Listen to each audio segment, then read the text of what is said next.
Bonjour mes amis intuitifs. Alors aujourd'hui, nous allons parler d'un sujet qui depuis quelques décennies, on va dire, est à la mode. Enfin, c'est la spiritualité. Alors la spiritualité, depuis justement une trentaine d'années, on en parle beaucoup. Ça paraît toujours extrêmement difficile. On ne sait pas trop ce que ça recouvre. Bon, moi, ça m'a toujours paru un peu. Enfin, vous savez que je suis un peu pas du compte, mais j'aime bien quand même des choses sérieuses et qui s'appuient, pas qui restent dans la stratosphère. Alors, la spiritualité, eh bien, on va en parler avec quelqu'un qui a écrit un livre qui est vraiment pour moi, qui va devenir une Bible, hein. Et j'espère pour elle que ça va devenir une Bible parce qu'elle dit la spiritualité. Alors, je vous le remontre. La spiritualité accessible à tous. Alors, accessible à tous, ça n'est pas parce que c'est simple, c'est un langage, c'est vrai que c'est un langage simple, mais elle est accessible à tous parce que vraiment chacun peut s'engager sur le chemin de la spiritualité sans en partir dans des trucs extravagants et difficiles, surtout difficiles. Alors, l'auteur de ce livre, c'est Aline Peugeot. Bonjour Aline. Bonjour Sylviane, je suis ravie de te retrouver. Eh bien, moi aussi, je suis ravie de te retrouver. Alors, ceci est ton troisième livre. C'est ça. Voilà, alors vous retrouverez sur mon blog, pour les gens qui verront cette vidéo sur YouTube, vous retrouverez les autres interviews, les nombreuses interviews déjà que j'ai faites avec Aline. Vous irez sur mon blog, hein, lescheminsdelintuition.com. Alors la première question, Aline, après deux livres autobiographiques hein, qui ont vraiment le premier qui secouait un peu les banaниers, comme je dis. Le deuxième, bon, c'était aussi autobiographique, mais un peu différent, hein. Alors, comment en es-tu venu à écrire ce livre sur la spiritualité? C'est parce que je vogue dans le milieu de la spiritualité et de l'ésotérisme, de la médiumnité pour avoir donné des consultations privées et fait des voyances en public. Et j'entends beaucoup parler de certaines notions qui reviennent régulièrement dans ce milieu dit spirituel. Parce qu'il est tout, on va dire, sauf spirituel, justement, ce milieu. Et certaines notions sont utilisées pour mettre sous emprise ou pour descendre encore plus bas que terre les gens qui écoutent certaines personnes qui se positionnent en maître spirituel, en Au gourou, guide, quoi. Gourou. voilà, tout à fait. Et les gens qui ont vraiment envie de faire un cheminement introspectif pour aller mieux, parce que c'est le but. De cheminer vers une spiritualité, c'est la même chose en parallèle qu'une psychothérapie classique. Le but est d'aller mieux et de voir les choses autrement pour pouvoir les accepter et pouvoir se libérer aussi de certains blocages, de certaines peurs et de certaines rancœurs aussi. Or, à les écouter, tous ces gourous, comme tu dis, ces Viviane, ça a l'air inaccessible, ça a l'air d'être uniquement pour des gens qui sont purs, Des gens au-dessus, quoi, hein. voilà, des gens au-dessus, supérieurs, on va dire, c'est ça. Et c'est faux, archi faux. Et certaines notions aussi sont très violentes de la manière dont elles sont expliquées, exposées au public, parce elles font un déni de la souffrance des gens. Et la souffrance est quelque chose à respecter. C'est pas parce que pour nous, une souffrance va nous sembler un peu exagérée en se disant, ben moi, dans cette situation, je réagirai pas pareil, on s'en fout, on n'en parle pas de nous. On a une personne en face qui a réellement souffert face à des circonstances qui peut-être nous auraient moins touchés, mais pour autant la souffrance n'est pas moins valide en fait, n'est pas moins, comment on dit, Réel. légitime. Oui, Oui, voilà. Ouais, tout à fait. légitime, oui, oui, oui.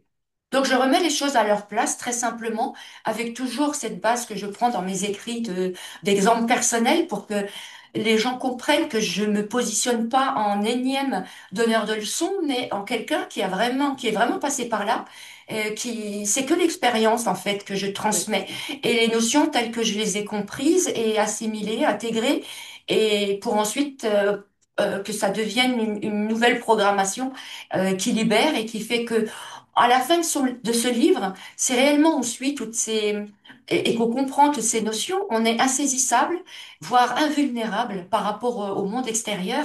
Et c'est ce qui fait qu'on agace énormément parce que on ne peut plus être mis sous emprise. Et voilà, On peut plus se laisser berner, quoi. voilà, oui, voilà. Et puis on connaît notre valeur et on récupère beaucoup d'estime de soi parce que euh, de reconnaître la douleur, de pas la minimiser et de se dire ah bah oui quand même mais j'avais raison de ressentir tout ça, ça ça nous remet à notre place. Voilà, ça nous met pas en dessous, plus bas que terre comme certains laissent le supposer. Et puis la spiritualité aussi, quelque chose, mais alors ça, c'est quelque chose qui m'agace, même si je suis pas là pour me mettre en justicière, parce que ça m'est égal, en fait. Les gens disent ce qu'ils veulent et font ce qu'ils veulent, mais je pense que c'est de notre devoir de transmettre notre point de vue. Et il y a une notion qui est assez agaçante. Ben, j'ai perdu le fil, comme d'habitude. Donc, Ça, ça va me revenir. qu'est-ce qui t'agace par probablement des gens qui se disent spirituels et qui ne le sont pas? Oh Enfin, bah qui sont pas. souvent, oh c'est souvent, écoutez ce que je dis, regardez pas ce que je fais dans ce Oui, milieu. Hein. Mon Dieu, c'est ceux qui vont se dire le plus spirituel qui le sont moins. D'ailleurs, la spiritualité n'est pas quelque chose qui se décrète, qui se prononce, qui se démontre. C'est quelque chose qui se vibre, tout simplement. Et donc la vibration ne trompe pas.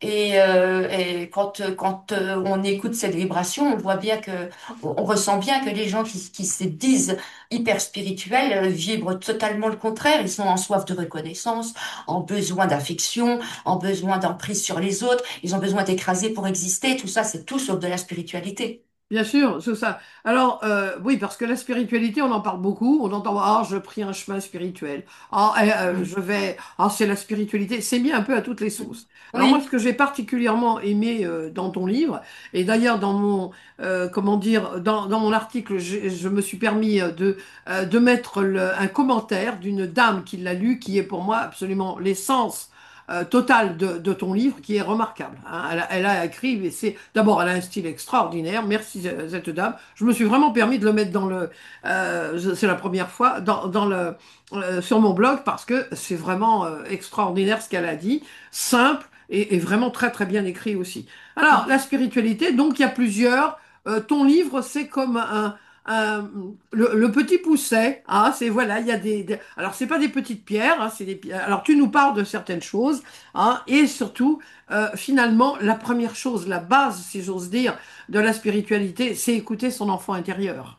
Ah oui, bien sûr, parce que de 0 jusqu'à 5, 7 ans, nous sommes des êtres spirituels dans toute notre splendeur, avec toutes nos capacités créatrices et d'imagination, et on a un courage de dingue. On n'a pas encore appris la peur, on n'a pas encore appris la frustration, Mm. et du coup, on n'est pas dans la colère, on n'est pas dans le besoin, on n'est pas dans le manque, on est juste, on est. On est, c'est ça, EST, oui. on Mm. est tout simplement. Et ce livre permet d'être à nouveau. Il y a beaucoup de gens qui pensent qu'être, c'est faire. Et non, avant de faire, et ils se disent, mais je comprends pas, ça fonctionne pas, pourtant je fais, je fais. Oui, mais avant de faire, sois. Et une fois que tu es, tu peux faire, parce que là, ça aura une vibration qui est la tienne, qui est singulière, qui est unique, et qui va parler, et qui va faire la différence, et qui va apporter son empreinte dans l'humanité. Alors, être, ce que tu appelles être, c'est vraiment être la personne pure qu'on est sans entrer déjà dans les tiroirs, sans avoir de croyances, évidemment négatives, hein, bien sûr, Mm. ou croyances positives. Il faut, quand on n'est plus déjà dans la tribu des il faut et des yaka. Hein, C'est ça. on n'est pas encore dans ces tribus-là. Donc là, écouter son enfant intérieur. Alors, en quoi l'enfant intérieur? Écouter notre enfant intérieur nous permet alors de partir vers le chemin de la spiritualité. Euh, alors, la question elle est un peu compliquée. En quoi nous permet d'aller? En fait, c'est le chemin de la spiritualité qui nous permet d'aller à la rencontre de l'enfant intérieur. C'est en détricotant tout notre parcours qui a été construit sur la peur, la frustration, que on arrive à cheminer, à faire un demi-tour vers cet enfant intérieur qui n'a pas encore connu tout ça. Et donc, on retricote notre parcours, mais cette fois avec la compréhension avec l'acceptation. L'acceptation, c'est pas la soumission, Oui. c'est pas le je m'en foutiste ou le déni, pas du tout.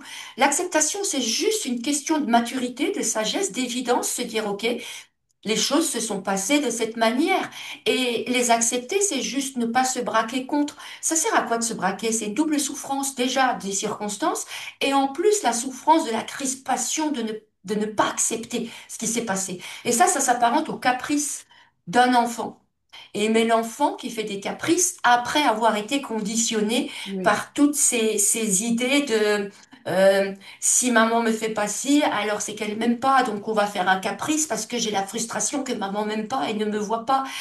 Et tous, voilà, toutes ces émotions qui sont dénaturées euh, par accumulation d'expériences douloureuses, souffrances, on va dire négatives, pour faire le contraire de joyeuse. oui, Parce que l'être humain a cette capacité assez curieuse de retenir que le négatif.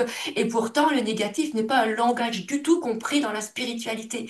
L'univers ne fonctionne que par l'affirmation. Quand on pose des questions fermées, c'est toujours dans une affirmation. Le ne pas, il faut savoir qu'en neurosciences, le cerveau est obligé d'abord de comprendre l'affirmation et de faire un retour en arrière en rajoutant le ne pas. oui. Et c'est trop tard parce qu'il a déjà accumulé l'affirmation. Donc, c'est pour ça qu'un enfant, quand on lui dit ne cours pas, et d'abord il court et ensuite il réfléchit, il se dit ah oui, il y a le ne pas, donc il faut pas courir. Et c'est trop tard, il est couru. Oui, fait à Voilà. l'envers, quoi. C'est Voilà. ça. C'est Oui. ça. Oui, oui, ça c'est les injonctions hein, qu'on reçoit quand on... Donc l'enfant intérieur, à partir du moment où on est, alors on entend beaucoup aussi être qui je suis. Bah, Alors pour là, c'est un savoir peu, qui on est, voilà, mais qui on est, il faut déjà voilà. prendre de la distance et reconnaître avec bonne foi qu'on s'est construit sur une identité par rapport aux attentes que nous avons de l'extérieur et Oui, par rapport aux attentes que l'extérieur a envers nous. Alors là, on s'est éloigné de qui nous sommes d'une façon phénoménale. Donc, en plus, on joue des rôles selon les personnes qu'on rencontre. oui. Donc, on sait que quelqu'un va attendre de nous qu'on soit doux, quelqu'un d'autre va attendre qu'on soit un petit peu plus rentre dedans, et on va passer notre vie à endosser des panoplies, parfois plusieurs par jour, et c'est crevant, Oui, c'est c'est usant. crevant. Oui, oui, oui, c'est crevant. Oui. Et en plus, on se perd, on sait plus qui on est. Après, à la question qu'est-ce que tu aimes faire, on sait répondre à qu'est-ce que j'aime pas, mais on sait plus répondre à qu'est-ce que je voudrais. Tout à fait. Voilà. Alors là, je vais faire une petite parenthèse. Hein. Dans mes formations, hein, il y a un moment donné, une place de tarot qui dit les compétences, les qualités, sur quoi on peut compter en positif. Alors les qualités, et même quand je faisais mes séminaires où je faisais un peu le même genre d'exercice, alors les qualités, quand on arrive à 5 qualités, 6 qualités, oh là là, là, dis donc, c'est presque le Graal. Alors, quand on arrive au défaut, alors là, des 20, des 22 et tout ça. Et donc, quand on commence à étudier un petit peu, mais je dis à chaque fois, non, mais est-ce que vous vous rendez compte que dans les capacités, il y en a trois? Quatre, hein, déjà, je vous dis, quand il y en a cinq, six, là, déjà, c'est exceptionnel. Et que dans le négatif, alors là, ça y va à fond la caisse. Mm. On ne sort, on est conditionné. Donc, le travail sur l'enfant intérieur. Alors, tu donnes c'est un travail, oui, c'est un travail parce que c'est un travail d'introspection. Mais tu ne donnes pas d'exercice, tu dis pas il faut faire ci, il faut faire ça. Tu donnes Mm. tes exemples, des exemples comme quoi.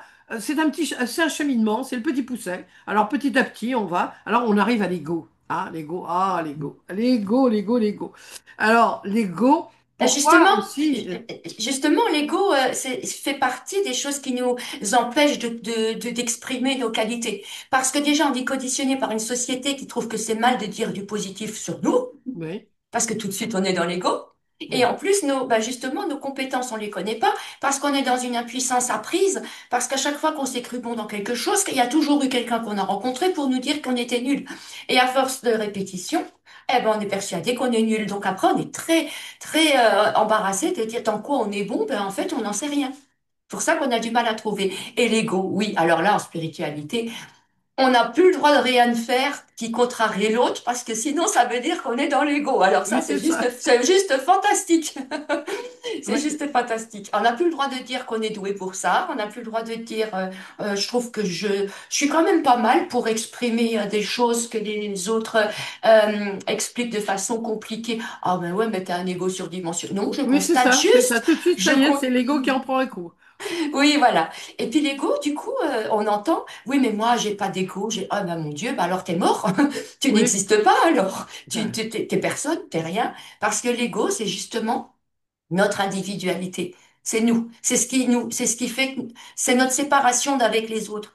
À quoi ça sert? C'est vrai qu'on a un besoin d'appartenance, un besoin de, l'être humain est un animal sociable.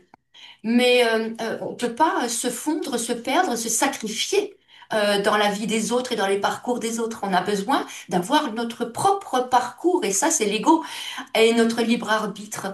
Parce que souvent on dit oui, mais on a notre libre arbitre. Ben oui, mais si t'as pas d'ego, t'as pas de libre arbitre. Parce que celui qui prend les décisions, c'est l'ego. C'est rien d'autre. Alors On a oui, besoin de l'ego pour se, comment dire, pour se fortifier, pour grandir aussi. Le tout. Maintenant, c'est vrai, tu as raison. On peut rien dire. Ah ben c'est l'ego, c'est l'ego qui prend là, là vraiment. Hein. Alors après, je continue le parcours hein, assez rapidement parce que je vous remonte ce livre qui est absolument qui deviendra une Bible pour les personnes qui vraiment veulent se lancer sur le chemin spirituel sans être, comment dire, barbouillé, comme vous voulez, enfin, empêtré dans des choses, des choses tellement compliquées qu'on n'y comprend rien du tout. Puis on s'est dit, bah zut, alors, dis donc, moi, je suis pas très spirituel, hein. Alors là, vraiment, alors la zone de confort. Ah, ça, c'est important, la zone de confort. Alors, explique-nous le troisième chemin, enfin, le troisième petit caillou, c'est donc la zone de confort. Alors, oui. on a peur de sortir de notre zone de confort. Oui, et puis en plus, on la nomme mal. C'est pour ça aussi que les gens se perdent. Comme j'explique beaucoup pour le pardon, que le pardon n'est pas forcément le mot le plus approprié dans la démarche. La zone de confort, c'est pareil. On l'appelle par une dénomination qui lui correspond absolument pas, parce que la zone de confort est une zone d'habitude. Et les Oui, habitudes peuvent c'est être ça, oui. hyper inconfortables. Mais l'être humain, pareil, dans les neurosciences, le cerveau se complète dans tout ce qu'il comprend, dans tout ce qu'il connaît, dans tout ce qu'il sait. Voilà. Et c'est juste pour ça que c'est confortable. Et en l'occurrence, il y en a qui restent mariés, il y en a qui restent dans des travaux, dans des voies professionnelles qui leur correspondent pas du tout, et ils se font hyper violence et ils s'habituent à la violence en fait. Ils s'habituent à ne pas aller sur une voie d'accomplissement et de ne pas s'épanouir. Et le pire, c'est qu'ils arrivent à se persuader qu'ils sont épanouis. Oui, c'est ça le Oui. pire. Alors la zone de confort, effectivement, en résumé, là, c'est nos habitudes. Et pour agrandir, comment dire, notre zone de confort, bah, va falloir prendre des risques. Ça, c'est sûr. Hein. Et souvent, bah, évidemment, sortir de, si les gens ont l'habitude comment dire, de fonctionner en fonction du regard des autres, de faire plaisir aux autres, de choisir les Mhm. autres, eh bien voilà, il va falloir sortir de sa zone de confort pour justement tenter autre chose et essayer autre chose. C'est Hein. ça, et dans ces zones de confort, il y a également toutes ces impuissances apprises où on est Oui. persuadé qu'on peut pas et qu'on ne sait pas, donc on reste confortablement à ne pas essayer, alors que si on osait faire un pas à l'extérieur de cette zone, on s'apercevrait que, on est hyper doué et qu'on a une force de proposition fantastique. Oui, c'est ça, mais c'est vrai qu'on est tellement habitué, on nous rabâche tellement, dans le fond, on est des moutons, hein, finalement, on Mhm. nous rabâche tellement les trucs que, en plus, si tu sors de ta zone de confort, bah, tout de suite, tu es assimilé rebelle. Mhm. Hein, rebelle, ah ouais, oui, elle est rebelle, ah bah oui, fait pas comme les autres. Et on a tout de suite une étiquette. Donc Mhm. c'est vrai que sortir de sa zone de confort, bah, c'est pas toujours confortable, il faut dire les choses comme elles sont. Hein, c'est un peu, Bah il y en a Sylviane, Sylviane et toi et moi sommes justement étiquetés oui, rebelles. on est des rebelles. Alors voilà, bon, bah, ça, sans dire que les signes de feu, généralement, les béliers, lions et sagittaires, c'est vrai qu'on entre difficilement dans les moules. Mhm. C'est pas c'est pas tous les sagittaires, béliers et lions sont pas comme ça, mais c'est vrai que bon, beaucoup sont un peu rebelles. Alors c'est vrai que plus on sort de sa zone de confort, enfin, et plus on essaye des choses, plus bon, alors on se casse la figure des fois. C'est pas, mais ça fait partie. Moi, j'avais une formatrice qui m'avait dit, une formatrice canadienne, qui m'avait dit, on ne fait jamais d'erreur, on ne vit que des expériences. Mais tout à fait, parce que c'est quand on réussit pas qu'on apprend. Quand ça Ben marche, on voilà, se pose pas de questions. voilà. Mais voilà, mais quand on chute, eh ben, on se pose des questions de pourquoi, de pourquoi, et puis, Pas tout le monde, hein. Tout le monde ne se pose pas de questions quand il chute. Souvent, on dit c'est la faute de l'autre. ah, ben oui, ça, oui, l'être humain, il est fantastique pour ça. Quand il réussit, c'est grâce à lui, et quand il réussit pas, c'est à cause des autres. Voilà, c'est ça. Donc, c'est vrai que, bon, alors, on passe alors à la résilience. Et toi, tu es, on peut dire que dans une forme de résilience tu es une championne de la résilience, hein. On peut Il dire paraît, qu'on oui, que a j'ai lu. devenu une référence de la résilience, oui. Oui, voilà une référence, hein. Bah, je vous recommande de lire les deux précédents livres. Je mettrai les, comment dire, les liens dans mon article et sur YouTube. Mais c'est vrai que, alors, la résilience, on en parle beaucoup aussi, hein, merci Boris. Mais vraiment, toi, tu es une championne de la résilience. Alors, on approche. Alors, pourquoi est-ce que la résilience, finalement, eh bien, on chemine lentement mais sûrement vers la spiritualité? Parce que la résilience, elle rend pacifique et elle nous rend meilleurs parce que on se débarrasse des rancœurs, des frustrations, de toute cette colère qu'on a par rapport à des événements qui nous ont pas plu, Oui, et qu'on n'a pas réussi à digérer. Et c'est pareil, c'est une question de sagesse, de maturité en fait. Et tant que on n'accepte pas ce qui nous est arrivé, on est toujours dans cette image de l'enfant qui fait des caprices et qui voudrait que les choses soient autrement. Mais il faut être raisonnable à un moment donné. On peut pas changer ce qui s'est passé, mais on peut changer le regard qu'on porte dessus. voilà, c'est Et ça, oui. voilà. Et c'est ça qui peut être un tremplin. Et je suis l'exemple en fait parce que tout ce que je fais dans mon activité professionnelle est basée sur mon expérience. Et dans l'expérience, il y a ces événements douloureux que j'ai vécus et ce que j'en ai fait. La résilience, c'est une propriété au départ dans la métallurgie qui Oui, fait qu'un métal reprend sa forme après un impact. Or, c'est vrai qu'on peut pas sortir tout neuf. On garde des cicatrices d'un impact, on garde des sensibilités.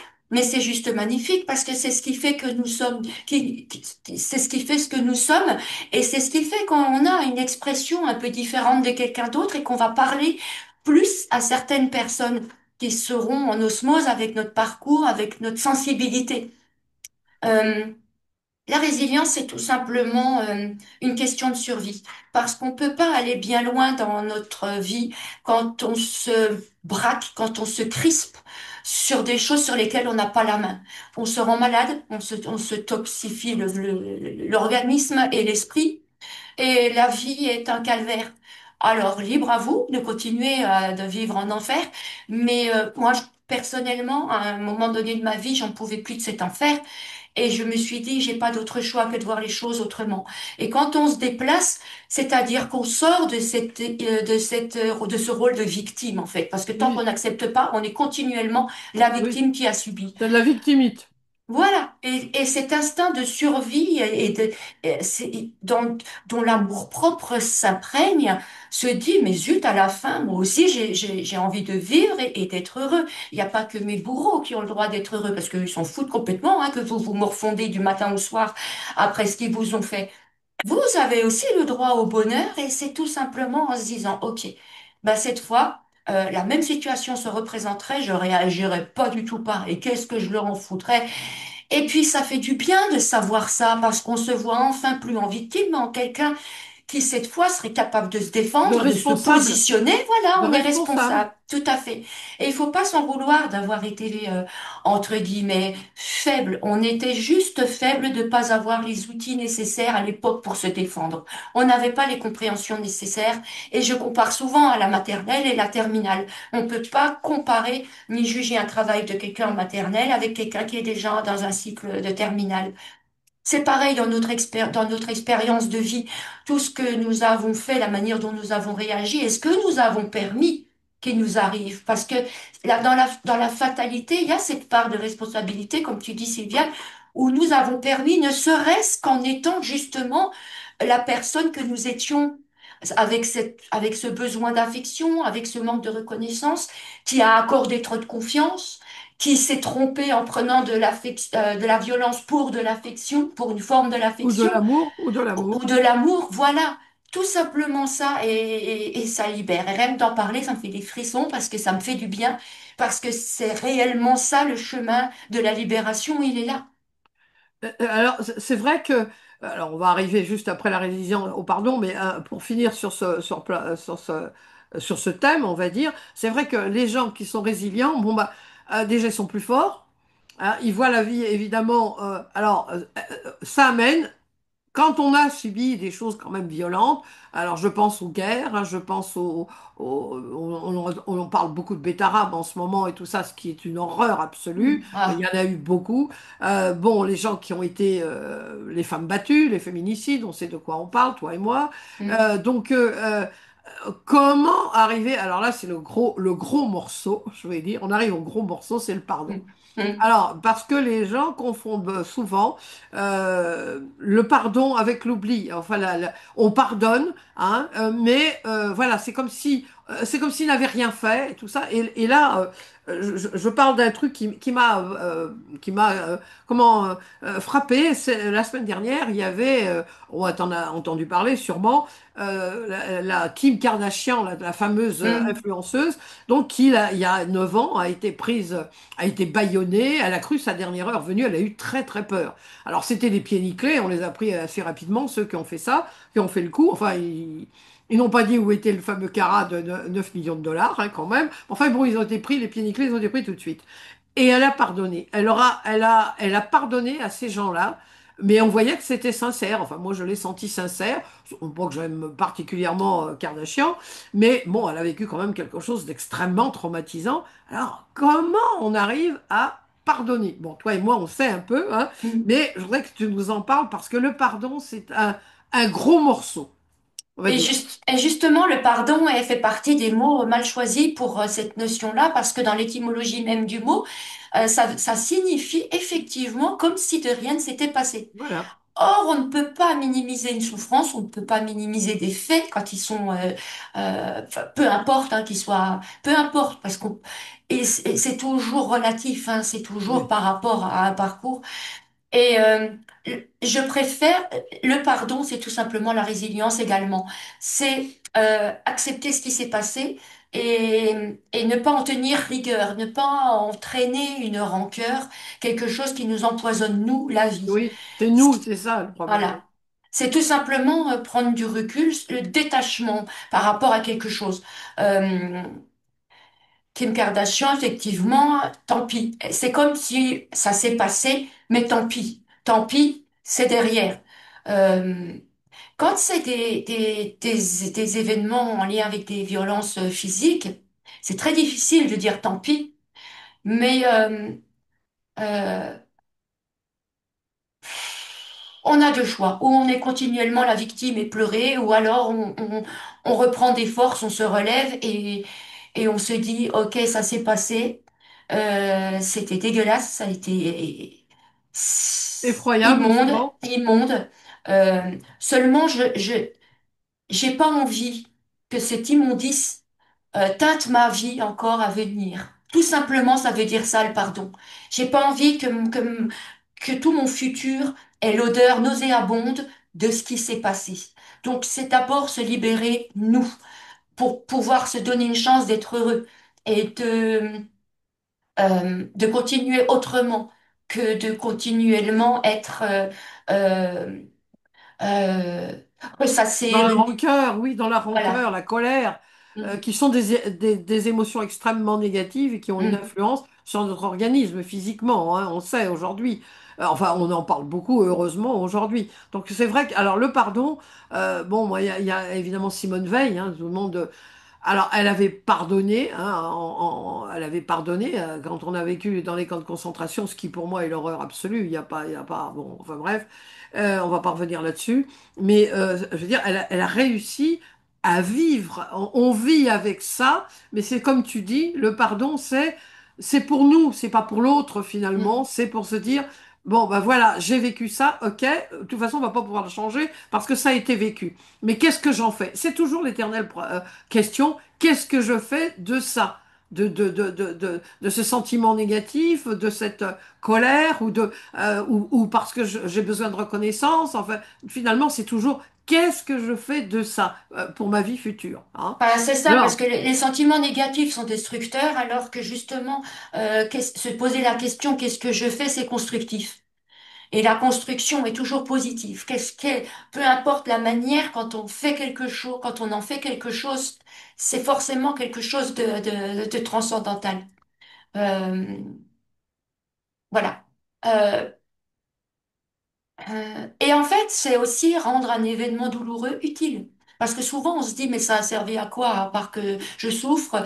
Eh ben, il est là, donner un sens. Oui, c'est Voilà, ça. c'est Donner donner du un sens. sens. Oui. Et quand on donne un sens à quelque chose, la vie se transforme d'elle-même, en fait. Oui, c'est ça, donner du sens. Parce qu'on entend Oui. beaucoup aussi parler, ah, ça donne du sens, ça donne du sens. Mais effectivement, on revient toujours à qu'est-ce que je fais de ça? Mm. Qu'est-ce que je veux pour ma vie future? Finalement, moi je dis toujours, les thérapies, finalement, bah, c'est très simple. Ce qu'on voit chez l'autre, c'est parce que ça nous appartient, hein, c'est le fameux effet miroir. Donc, ce que je dis des autres, bah, je parle de moi. Donc, c'est facile, hein, on peut vraiment. Ah, bah, dis oui, bah, petite Young, là, tu es en train de parler de toi. Ou ma petite Peugeot, là, tu es en train de parler de toi. Oui, c'est comme ça, hein, faut pas non plus. Bon. Et puis, dire, bon, bah voilà, j'ai vécu ça, c'est pas très agréable. Qu'est-ce que j'en fais? Toujours, c'est les deux questions fondamentales finalement. Qu'est-ce que je fais avec ça? Voilà. Alors on arrive hein, à l'instant présent. Alors ça aussi, Mm. on rabâche les oreilles avec l'instant présent, l'instant présent. Je t'avouerai que moi, ça me casse vraiment les pieds, hein, parce que c'est l'instant vivre, l'instant présent et vivre l'instant présent. Tout le monde a ces mots plein la bouche. Ah, bah toi non, c'est vraiment très simple à comprendre. Alors explique-nous, toi, pour toi, ce qu'est l'instant présent. L'instant présent, c'est pareil que vivre en pleine conscience, en fait, tout simplement. C'est une méditation H24 parce qu'on est vraiment dans nos sens. On n'est pas dans des automatismes où on se dit, mince, est-ce que j'ai fait ça? Est-ce que j'ai pris ça comme médicament? Là, on n'était pas là. L'instant présent, on est vraiment conscient de tout ce qu'on fait, donc on ne l'oublie Oui. pas. Et rien ne nous échappe, que ce soit une odeur, un bruit, une sensation. Et pour ceux qui veulent ensuite développer, parce que souvent la spiritualité mène vers toutes ces sensations extrasensorielles et psychiques. Et donc, on, on, on, on réincorpore ce corps qu'on souvent on oublie et que souvent on n'aime pas parce qu'il correspond pas aux normes de la société. On réincorpore ce corps, ça s'appelle un ancrage en fait.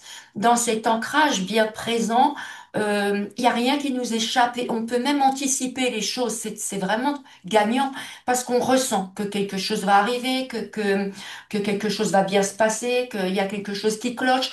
On est vraiment on capte la vibration avant que les choses se matérialisent.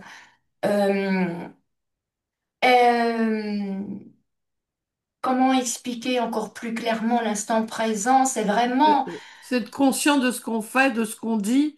C'est hum, ça. À chaque instant, voilà, c'est ça l'effet miroir. Ah oui, là, tu finalement, là, ma petite Young, là, tu as parlé de toi, là, hein.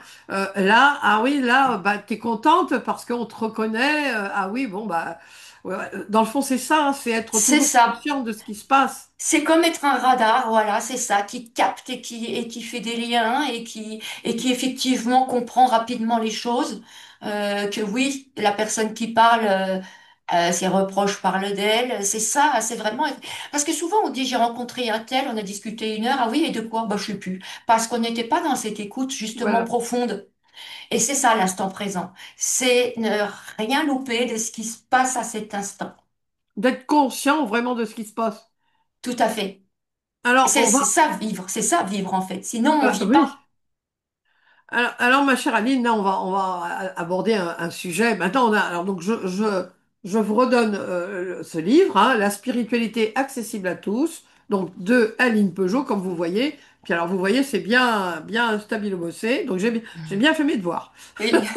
Alors, une question que tout le monde se pose, est-ce que la religion et la spiritualité, c'est la même chose? Oh non, pas du tout. Rien du tout. Parce qu'en spiritualité, on est libre et il n'y a pas de croyance. Et surtout, il y en a qui tombent dans le piège de se déconditionner pour tomber dans un conditionnement spirituel avec de je dois pas juger, il faut que je mange vegan. Il n'y a pas de falloir et devoir. C'est pas des choses qui sont dans la spiritualité, mais qu'on retrouve dans la religion. Il faut prier, on doit aller à l'église. Euh, En spiritualité, on est libre de cheminer comme on l'entend en, en lien avec nos propres valeurs et nos propres élans. Tandis qu'en religion, on est plutôt cadré. Oui. Voilà, on est plutôt cadré. Alors, Voilà. attends, là j'ouvre une parenthèse, il y a quand même des gens qui sont religieux, mais en même temps spirituels. Tout à fait. Ah bah Hein? oui, oui, l'un n'exclut pas l'autre et Oui. bien sûr que c'est très compatible. Et oui, bien sûr, évidemment. Hein? Mais il n'y a pas besoin, ce que je voulais dire, d'être dans une religion pour entamer une démarche spirituelle. Pas du Voilà, tout. c'est ça, pour être sur le chemin spirituel dont on parle tant. C'est ça, parce que ça, c'est très important. Les gens confondent un peu spiritualité, religion. Hein? Donc, Oui, mais c'est ça. voilà. Mais la spiritualité, le cheminement spirituel euh, amène vers vers les mêmes sujets que la religion, je veux dire, avec cette intelligence qui gouverne tout, supérieure, avec une lumière, avec un créateur, avec tout, on l'appelle comme on veut. Mais c'est vrai que la spiritualité, avec ces questions existentielles, mène le plus souvent vers des croyances personnelles que l'on se Oui. construit. Voilà, c'est ça. Donc là, le livre tel que tu l'as écrit, alors il n'y a pas d'exercice, hein, on vous dit pas, on ne vous dit pas, bah il faut faire ci. Alors, je dis, il y a pas de tribu, il faut, il y a qu'à, il y a qu'à pas. Mais voilà, on progresse. Alors on peut le lire, on n'est pas obligé de le lire. Enfin, moi, j'ai tout lu, hein, mais on n'est pas obligé de le lire dans l'ordre. Ou moi, ce que je recommanderais, hein, c'est de tout lire et puis après d'aller voilà, revoir les choses qui nous ont paru, alors c'est pas intéressant, mais qui ont frappé pour nous, parce que la spiritualité est avant tout une démarche enfin une démarche unique, mais personnelle. C'est Tout pas à ta fait. spiritualité, n'est peut-être pas la mienne, ni celle de mon voisin. Tout à fait, bien sûr. Hein, c'est ça, hein. Donc voilà. Donc alors je dis ça. Donc pour toi, après avoir écrit ce livre, tu te sens comment? Euh, Bah, je suis contente d'avoir pu simplifier pour ceux qui seraient en errance dans tout ça. Bah, j'ai juste déposé, voilà. Je suis contente d'avoir déposé. Oui, oui, Déposé. alors il est très bien écrit. Moi j'aime bien quand je dis très bien écrit, c'est pas compliqué. Je veux dire, c'est vraiment, on le lit. Alors c'est pas un roman, hein, mais on le lit avec beaucoup de, voilà, on chemine. C'est vrai, hein, c'est rigolo, hein, mais on chemine et puis après on découvre des choses. Alors il y a beaucoup d'exemples personnels de la propre vie, hein, qui sont là. Vraiment, quand je dis la spiritualité, c'est un excellent titre parce qu'il est vraiment accessible à tous et c'est ça dans le fond le but, c'est que tout le monde puisse partager quelque chose qui, au départ, moi j'avoue que quand la spiritualité il y a une quarantaine d'années, oh, ça me paraissait, c'était tu sais, on partait au Tibet ou le Ah, bouddhiste, il fallait se mettre en position, le yoga et tout le bazar et le machin. Oh, je disais, moi j'y arriverai jamais, c'est pas possible parce que ça paraissait très compliqué.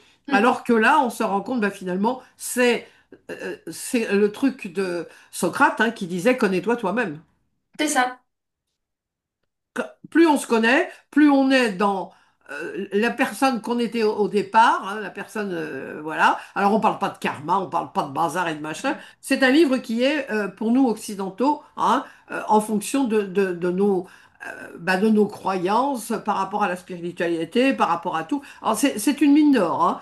Merci. Vraiment, je vous conseille fortement d'aller sur mon blog et de lire ce que une personne a, un commentaire qui est vraiment pour moi l'essence de ton livre. Eh bien, écoute, est-ce qu'il y a un autre livre en préparation ou non? Oh, certainement pour cet hiver, oui. Pour Ah oui, l'instant, j'ai... oh, oh, oui, oui. bon, d'accord. Bon, bah écoute, on prend un rendez-vous alors, hein. D'accord, avec plaisir, Sylviane. Eh bien, écoute, voilà, donc le livre, le dernier livre d'Aline Peugeot, La spiritualité accessible à tous, un excellent livre que je vous recommande. Alors, il n'est pas très cher en plus, hein, 15 euros, c'est ça, hein, Oui, 15 euros. Donc, il n'est pas très cher. On n'a pas, là, si vraiment on veut se documenter sur la spiritualité, c'est aussi à la portée de tous. c'était le but, oui. C'était le but aussi. Bien, je te remercie infiniment, Aline, Merci encore une beaucoup. fois. Et puis, j'attends avec impatience le prochain livre. Avec plaisir. Merci, Sylviane. Merci aux auditeurs. À très bientôt. À bientôt.